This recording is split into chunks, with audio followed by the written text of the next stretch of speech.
Дота, результаты — это, конечно, хорошо. Ты мудак, там на земле по кнопкам попасть не можешь. ЧСВшник, ты на всех раздражаешь, бесишь, занимаешься медийкой. Это были не пустые слова. Самые лютые хейтеры были ближе всего. 4. Всем привет, друзья! Это уже 3-й выпуск Mrs. Marple, и у нас премьера. Это первая реклама на моем канале. Реклама для нас с вами, друзья, это залог того, что контент будет, он будет выходить регулярно, и вы узнаете еще больше нового о тех людях, которые вам так интересны в киберспорте. Так вот, какой же у нас спонсор? Я человек не очень азартный, но телефон из рук не выпускаю никогда, вы все это прекрасно, думаю, знаете. Специально для таких, как я, Parimatch разработали отличное приложение, чтобы делать ставки в любом месте, где бы вы ни находились, 24/7, и что самое приятное, на доту и вообще на любые киберспортивные игры, которые вам интересны. Поэтому прямо сейчас мы с вами вместе сделаем ставочку. Берем телефон, находим приложение Parimatch, вот у нас тут спорт, находим киберспорт, Dota 2.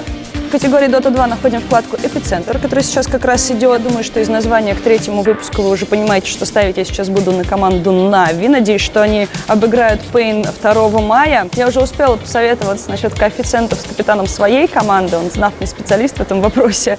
Ставим 500 рублей на победу Натус Винсера во встрече с Pain. Na'Vi прорвутся.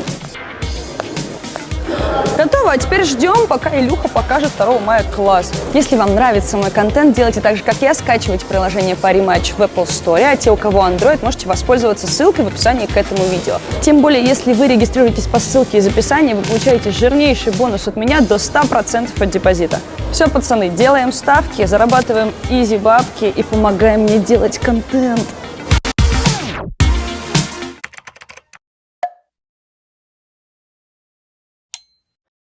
10:20 утра я вылетела из Москвы, сделала пересадку в Минске и уже после обеда оказалась здесь, в Киеве. Теперь по такому же маршруту сюда добирается на буткэмп своей новой команды наш герой. Его зовут Илья Ильюк, и он играет за Na'Vi.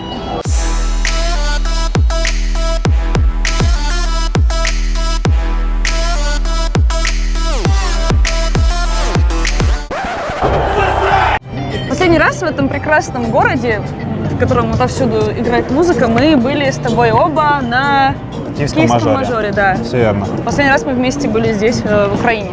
Прошел год с тех пор. Что изменилось в твоей жизни? Изменился я, изменилась моя команда, изменилось мое восприятие жизни, мой разум, мое физическое состояние. Наверное, все изменилось, все по-другому. Год назад мы играли в финале Киевского мажора. У меня был тег Virtus.pro, Медведи. Сейчас же я играю в Na'Vi. Я не играю на мажорах, я проигрываю миноры. Ты все так же переживаешь поражение в одиночестве? После того, как произошла ситуация и со сменой команды, сейчас поражения, они все обусловлены определенными обстоятельствами и факторами. То есть я понимаю, почему мы проигрываем. Год назад, понятное дело, я больше всего расстраивался, потому что у нас всегда в предыдущей команде были все условия для того, чтобы побеждать все, что мы играли. Абсолютно все. Понятное дело, когда мы что-то проигрывали, я расстраивался очень сильно и во многом винил себя. Почему переживал один? У меня нет друзей, в принципе, я сам себе лучший друг. Привет, я. Я очень много вещей проживаю именно внутри себя, никак не взаимодействую с другими людьми. Сам по себе, Илья. Он вроде бы как бы со всеми, но и сам по себе. Положа руку на сердце, ты можешь сейчас уже сказать, что в новой команде тебя приняли таким, какой ты есть, или все еще ярлыки? Нет, моя жизнь — это сплошные ярлыки. После того, как меня выгнали из предыдущей команды, про меня мои хорошие друзья, тиммейты, моя семья наговорила очень много лестных вещей, лестных в скобочках. И сейчас меня воспринимает, очень много людей воспринимает именно потому, что обо мне говорили мои тиммейты предыдущие. Возможно, ему вредит то, что Леша говорил, и то, что другие ребята на стриме. Но мне кажется, на самом деле, он просто такой и есть. То есть я все такой же ЧСВшник, который следит за своей внешностью, который не тренируется, который абстрагируется, аутист и бла-бла-бла, и все такое. Из чего это сформировалось? Все изначально было с того, что я написал пост про... мне постоянно спамили какую-то ерунду, как как попасть в киберспорт, как стать профессиональным киберспортсменом, возьми меня в команду. Я решил написать шуточный отчасти пост, первый свой, который там собрал огромное количество лайков и охвата. Вот, что, ребята, киберспортсменами не становятся, а рождаются. То есть, грубо говоря, человек, который спрашивает, как стать киберспортсменом, он априори не может им стать. В этом была вся фишка. Ну, понятное дело, что наша аудитория СНГ-комьюнити в большей степени это там 14-летние школьники на фоне, возможно, определенной зависти, ну, начали хейтить, и вот мемчики, ЧСВ, вся фигня. И потом, ну, первое время я очень агрился на это, потому что я же знаю правду, ну, типа, это не соответствует действительности, вот. А затем я просто решил подыграть им. Ну, и вот как-то... И начал эту тему всю пушить активно. Да, То есть вы хотите получить? Да, все верно. Если он находился в компании, где, скажем так, токсичной, где все говорили, да, они там, мы боссы, а остальные никто, то он вполне вероятно, что и поддался этому, потому что мне кажется, что Илья на самом деле не думал то, что он писал, и он, наверное, не понимал, что он может кого-то обидеть, а он задевал. Мы играем для себя, в то же время для комьюнити. Мы выигрываем что-то, мы проигрываем что-то. Например, мы выиграли что-то, и человек пишет, ну, о другой команде просто, что мы ее уничтожили. При том, что, ну, типа, даже если это было так нельзя говорить, допустим, условных Нави, да? То есть он берет и просто вот настраивает комьюнити против нас своим вот этим вот поведением в интернете, своим образом.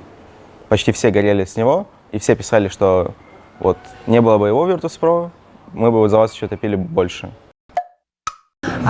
Вот такая мысль в воздухе, что очень прикольно, что Илья пушит разные темы в своем твиттере. Это очень удобно. Он один занимается вот этой медийкой и собирает хейт, а мы не отвлекаемся. Была такая мысль? Мысль так и было на самом деле.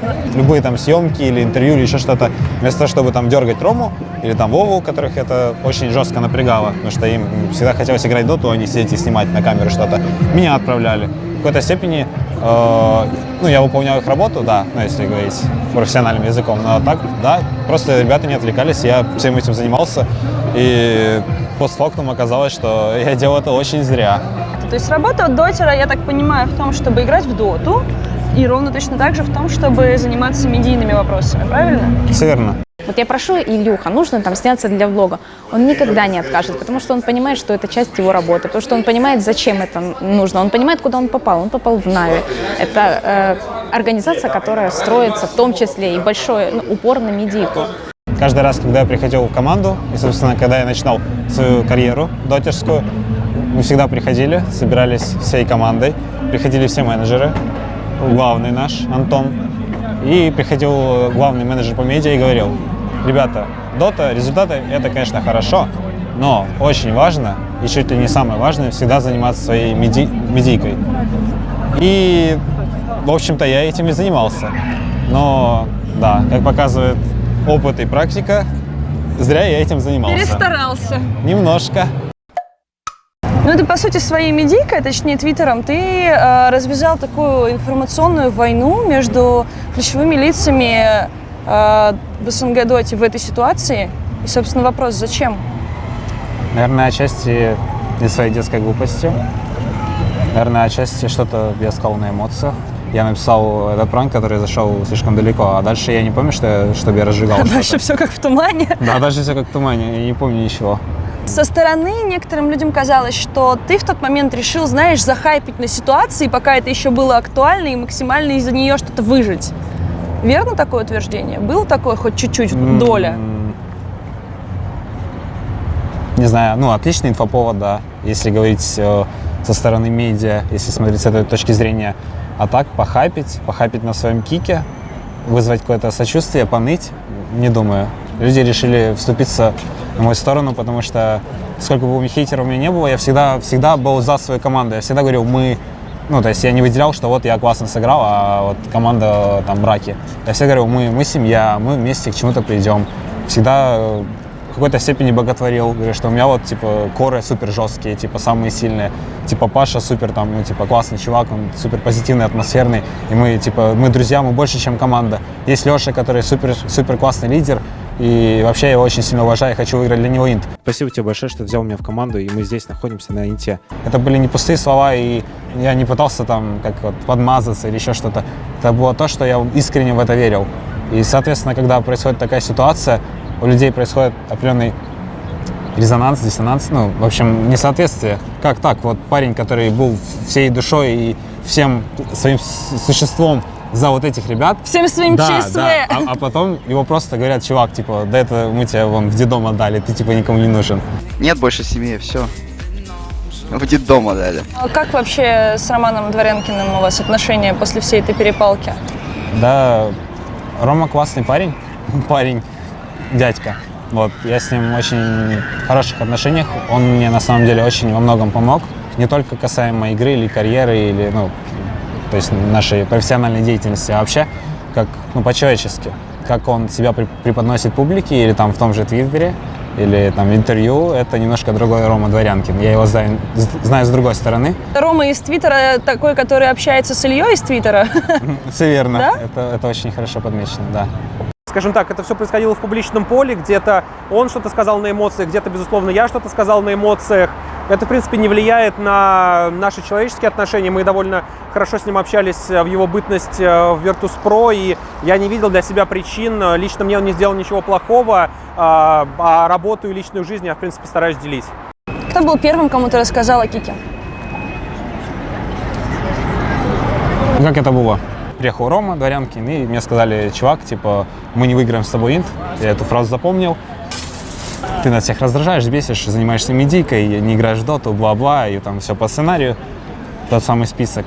И говорят: все, типа, удачи. Мне сказали: ты можешь еще побыть пару дней здесь, можешь не обязательно собирать вещи. Ну, я пошел, собрал девайсы вроде, спустился вниз, думаю, открыл список на телефоне. Итак, что же мне делать? Трансферное окно закрывается через 2 дня. Спасибо, ребята. Могли и раньше предупредить, раз уже так решили, что меня набить. Тогда у меня были хоть какие-то опции, какой-то выбор. В итоге смотрю, что все, что я могу выбрать из адекватного только Нави. Просто не паникуйте, все хорошо. Сами игроки понимали, что лучше Лила не найти, потому что это суперопытный игрок. И не было такого, что игроки, мы не хотим с ним играть. Нет, потому что все же для игроков Твиттер остался в Твиттере. Не то, чтобы я не хотел играть в Нави, но по факту безысходность. Ну, одна команда, в которую ты можешь прийти. И такой сидишь, и ну ладно. Типа, и как раз в этот момент мне написал мой дядя, с которым я, ну, наверное, самый близкий человек, с которым я очень хорошо общаюсь. И он мне что-то писал, как дела. Ну, я, понятное дело, на эмоциях позвонил и говорю, типа, я в Нави. Я вообще рад, что так произошло. Если чувак где-то не доработал раньше, жизнь ему говорит: нет, друг, ты не понял вот ту вот ситуацию. Для того, чтобы ты понял еще раз, мы тебе должны ее X2. X2 это в одно время девушка и кик из ВП. Вот и все.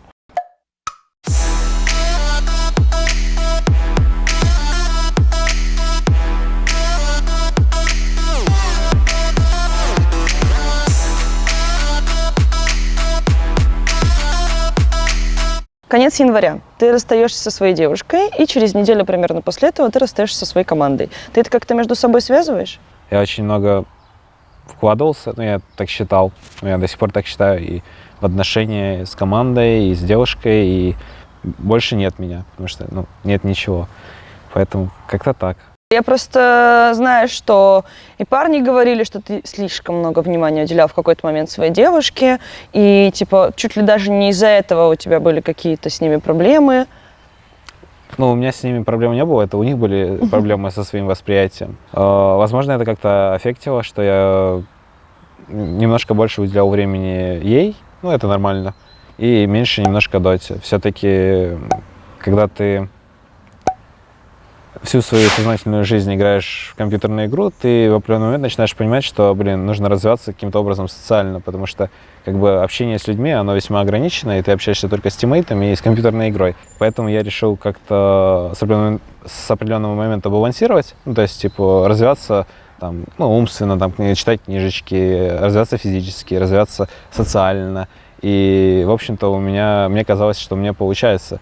А то, что ребята сделали вывод, что это жестко меня отвлекает, это их проблемы. А какие сейчас у тебя отношения с ВП? Ты с кем-то из них общаешься? Ни с кем не общаюсь, и мы даже не здороваемся на турнирах. То есть со мной никто так и не здоровается. Мы общались с Лешей, наверное, пожалуй, единственный человек, с которым я хорошо общаюсь, по случаю. и с которым мы здороваемся, и там на автопате можем посидеть, позависать, пообщаться. Ну, то есть, наверное, только Леша. У меня в руках вот есть статья, которая просто переписана со стрима Леши. И я тебе предлагаю просто по пунктам разобрать, с чем ты согласен, с чем ты не согласен, почему. В общем, Давай. Давай. Давай. Пункт первый. Коротко, Илья еще на Инте выступил не лучшим образом, и все тянется давно. Ладно, начнем с того, что мы все выступили не очень в определенных моментах. Когда мы приехали на Инт, мы столкнулись с той ситуацией, что у нас маленький мальчик Рома Кушнарев немножко зажался в себе, и он перестал разговаривать. И мы в групповой стадии играли без нашего главного координатора. Этого никто не знает. Теперь вы узнаете, что так случилось, что мы чуть ли не вышли в сетку лузеров, потому что у нас Рома выпадал. Я сыграл буквально 1 или 2 игры плохо в плей-оффе на Никсе.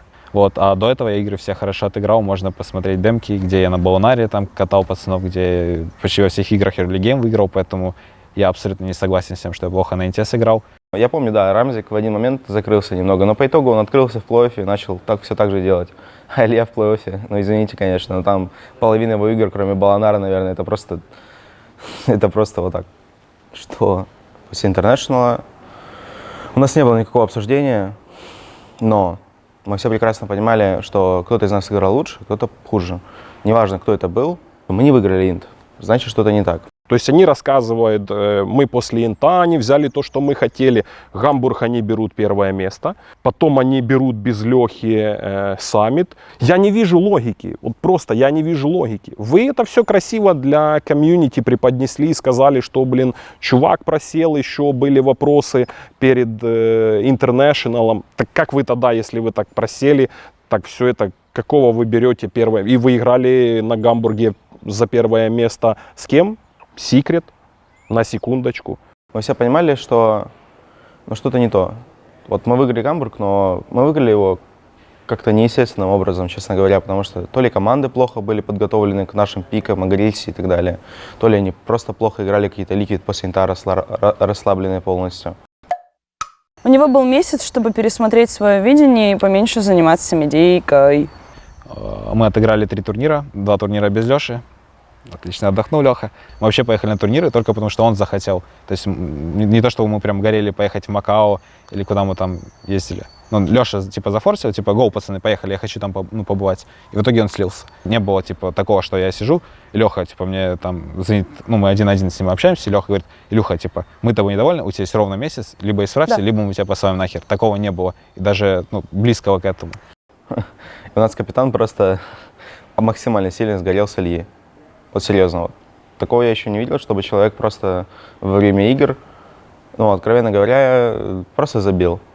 Ему было все равно, потому что он понимал, что мы уже не выиграем, если человек не хочет справляться. Вот в той именно ситуации против Liquid мы проиграли 3 этих игры, играли следующие 2 против ЕГЭ. И он понимал, что если все будет так же, ничего не изменится. И даже если мы выиграем ЕГЭ, это будет только хуже для команды, потому что мы выиграли ЕГЭ, мы еще чуть можем пройти дальше, у нас уже хорошие результаты, нам ничего не нужно менять. По итогу он захотел что-то изменить и сказал во время пиков: я хочу играть на этом, ты делай, что хочешь. И они бегали по карте, там был забавный момент, когда Леха на Болонаре Рубик, Илюха играет на Рубике, он бежит, и Леха на Болонаре подрезает его, забирает у него руну и бежит лесбий дальше. Это было забавно со стороны смотреть. Состояние Леши было близко к тому, чтобы он прямо говорил: я не уверен, что я хочу продолжать дальше играть. И единственным решением было чуть ли не вытолкнуть его в этот самый отпуск, сказать, что Леха, бери паузу, уезжай, не нужно принимать никаких решений. Леша, безусловно, сгорел с того, как отыграл Илья. Понятно, что в этом не было только вины Ильи, но в продолжении того, что было до этого, Леша, естественно, затриггерился именно от перформанса Ильи. Но второй, пожалуй, самый главный момент был связан с тем, что когда Леха поехал с арены в гостиницу собирать вещи, и я через полчаса забрал его в лобби для того, чтобы отвезти на вокзал. Он показал мне телефон, в котором был пост Ильи, который говорил о том, что скоро анонс, да, хотя еще перед тем, как мы уходили с арены, я всем очень четко сказал, что, ребята, не нужно ничего об этом говорить, мы должны спокойно подождать, подготовить хороший ответ. И, в общем, тот факт, что Илья просто, отчасти в угоду собственной идейки взял и, главное, что мы не понимали, зачем он это делает. То есть какой бонус он получит от того, что мир узнает, от того, что скоро какой-то будет анонс. И я помню, что я вернулся, я был довольно сам эмоционален, Илья сидел в наушниках, я натурально сдернул их вот так вот с него и, конечно, на повышенных тонах сказал: Илюх, зачем ты это сделал? Ты только усугубляешь проблему, которая и так очевидно есть. Он сказал что-то в формате: я не слышал, я не понял, я ничего вообще не написал, написал скоро анонс. Что в этом такого? И мне кажется, что это подожгло Леху даже больше. В общем, я рад, что в тот момент все разрешилось, но не разрешилось в итоге. Дальше по списку. Определенное давление на Илью создавалось. Согласен? Да, в совокупности факторов люди триггерились на Твиттер, люди читали про доту, читали комментарии и воспринимали это за правду. То есть кто-то там пришло стадо, грубо говоря, на форум, написало, что вот, у вас там Рачила играет на четверке, когда его набреют, сидит Рома так и думает: действительно. Доходило до абсурда, и да, давление было суперсильное. Вообще, каждый микромомент, каждая ситуация, каждая игра, мы выходим, мы обсуждаем, что я делал в игре, не то, что мы могли сделать лучше как команда или каждый из нас. Решение принималось на благо команды. Тут ты согласен? Да, я согласен, что команда все-таки это 5 человек, и если там 3 человека за один удержался, то понятное дело, что ты должен мнению большинства следовать. То, что делает Джаш, и то, что делал Илюха, небо и земля. Ребята, грубо говоря, дрочили на игру GH, и насколько он крутой, и как он круто играет, хотя по факту команда, они выиграли Инт не просто так, и они очень круто приспособились друг к другу. И он был как ключевое звено, вокруг его героев играли. Если бы играли вокруг моих героев, было бы то же самое. Но, увы, у нас немножко другой плейстайл, у нас немного другие игроки, и я всегда играл в очень плохих условиях. Илюха сидит, играет на Луне, на Тине, на Фее, еще на какой-то хуйне, которая не имеет отношения к компетитив доте. Нет мотивации, нет старания, в общем-то, и все. Я не буду говорить, что за всеми косяки. Кто-то играет в другую игру, кто-то играет в WoW, кто-то играет в PUBG. Я не буду об этом говорить, я уже сказал. Всегда, когда я что-то делаю, я преследую определенные цели. То есть, например, я играю на Луне, мне нужно понимать, насколько сильный герой, насколько, когда я могу с ним взаимодействовать. То есть, это может звучать абсурдно и тупо, но я всегда преследовал какие-то определенные цели. Я тренировал какие-то определенные свои навыки. Люди считали, что я играю плохо и не тренируюсь на своих героях. И Сельван Гентинг. Пикал малой, были не очень хорошие пики, мы все играли лучшим образом, дело не в Илюхе. Согласен? Согласен. Согласен, да всем уже насрать было на этот турнир, меня кикнули еще до него. А по факту меня просто сливали. Как бы это грубо не звучало, но да. Меня просто сливали из команды. Пытались всячески сделать так, чтобы сделать у себя в голове больше причин и поводов меня выгнать. Подвести тебя к этому. Да, конечно. Это очень забавно звучит от человека, который сыграл хуже всех на гейминге в 1000 раз каждого из нас. Потому что были игры просто, где у человека есть все, чтобы выиграть одному игру на его роли, на его позиции, говорить в игре и все делать просто идеально, при том, что это супер легко для понимания. Он этого не делает.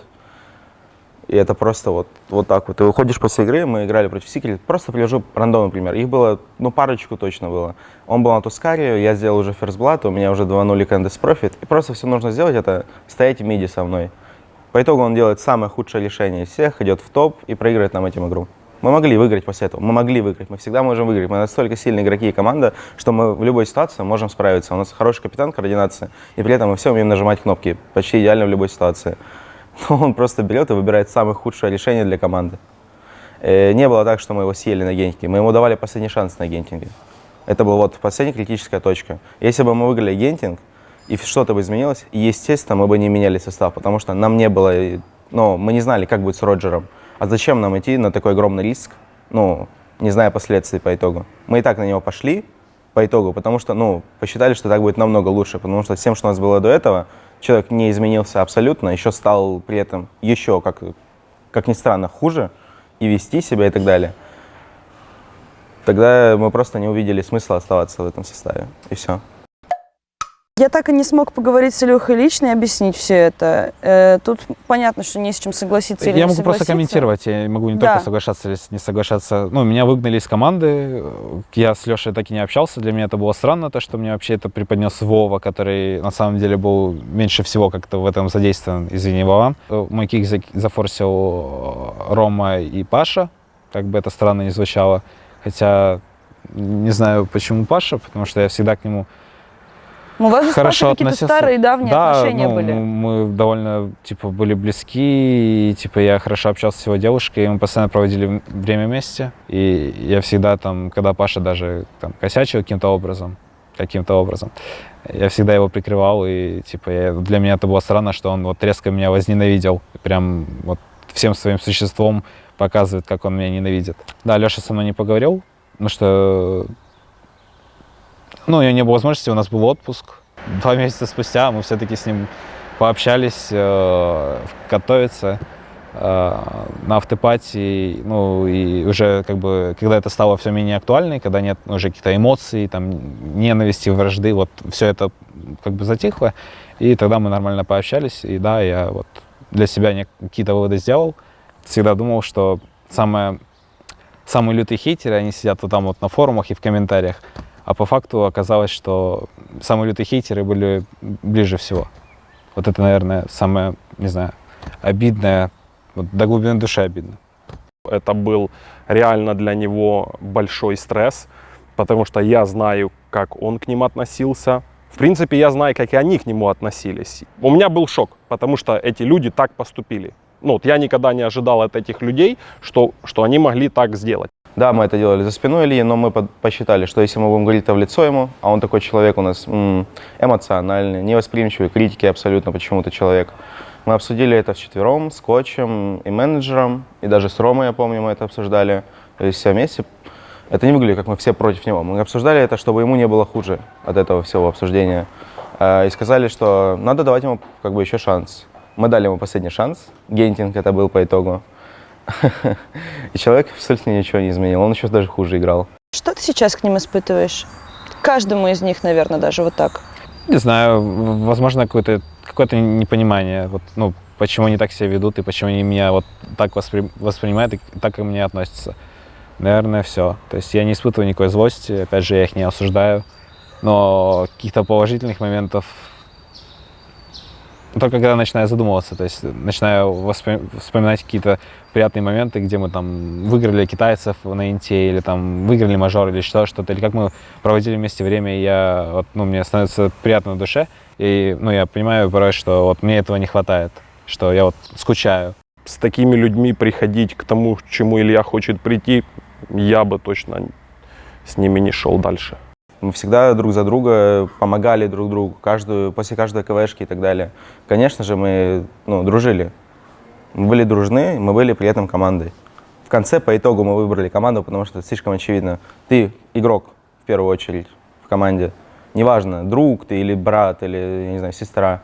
Это абсолютно неважно. Ты игрок в команде. Если ты плохо играешь и не меняешься, надо удалять. Как опухоль.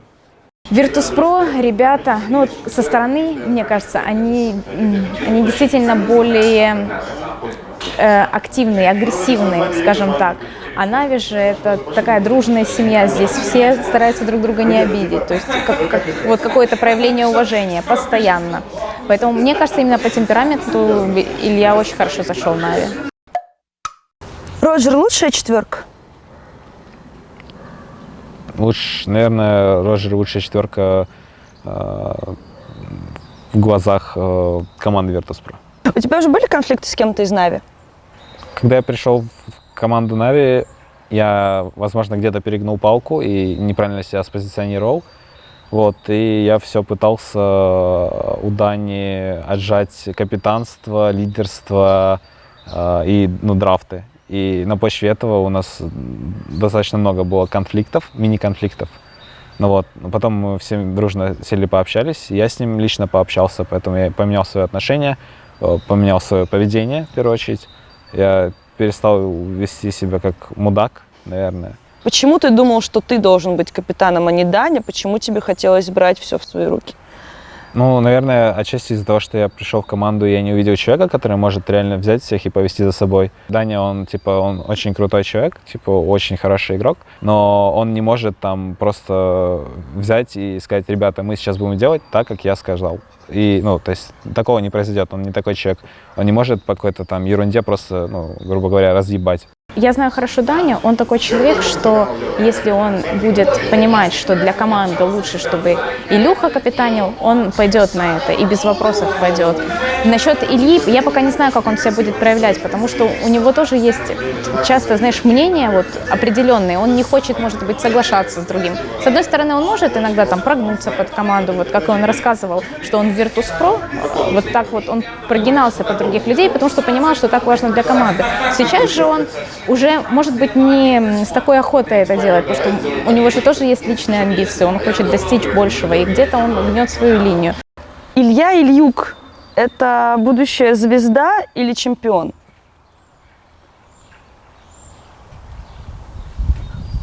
Я и есть звезда, будущий чемпион. Какие цели поставил себе до конца года?